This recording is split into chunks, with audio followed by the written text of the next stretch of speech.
1962 के चीन हमले में भारत को पराजय मिली। भारतीय सैनिकों ने जी जान लगा दिया पर उन्हें हार का मुंह देखना पड़ा। इसी पराजय पर चीन इतिहास से सबक लेने का तंज कसता रहा है। फिर से युद्ध जैसे हालात बन रहे हैं, पर यह भारत अब 1962 वाला नहीं रहा। रणनीति हो या हथियार, चीन की तुलना में भारत कहीं बराबरी तो कहीं आगे आ खड़ा हुआ है। अपनी सीमाओं की सुरक्षा को लेकर न केवल हम ज़्यादा चौकन्ने हैं, बल्कि हमारी पूर्व तैयारियां भी गर्व कराती हैं।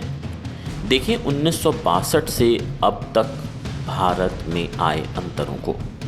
खुफिया इंटेलिजेंस 1962।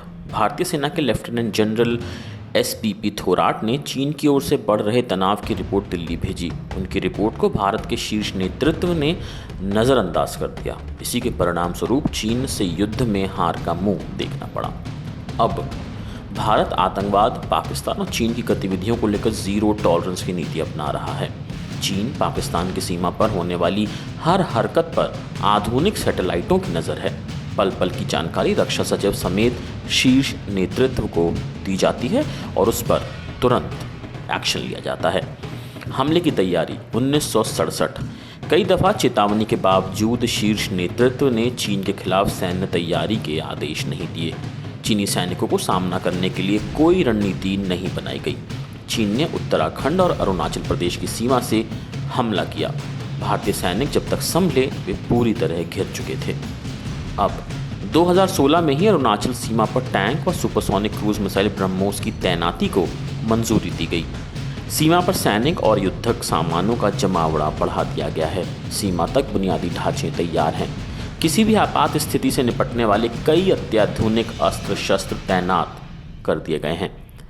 वायुसेना का इस्तेमाल 1962। युद्ध में वायुसेना का इस्तेमाल उस समय नहीं किया गया था। उसकी भूमिका केवल रसद आपूर्ति तक सीमित रखी गई, क्योंकि यह युद्ध बेहद दुर्गम इलाके में लड़ा गया था, जिसकी ऊंचाई समुद्र तल से 4000 मीटर ऊपर थी। ऐसे में लड़ाकू विमानों का इस्तेमाल ना करना भारी पड़ा। उस वक्त भी भारतीय वायुसेना चीन की तुलना में अधिक उन्नत थी। अनिर्णायक नेतृत्व की भी बहुत भूमिका रही।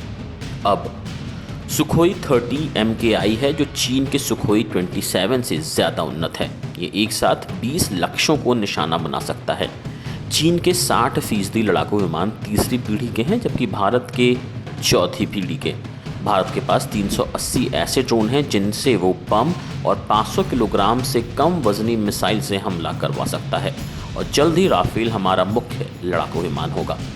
जाहिर है भारत अब एक सुपर पावर बन चुका है और ऐसे में परिस्थितियां काफ़ी बदल चुकी हैं। और अगर चीन हमें कम आंकने की कोशिश कर रहा है तो ये उसकी सबसे बड़ी भूल साबित होगी।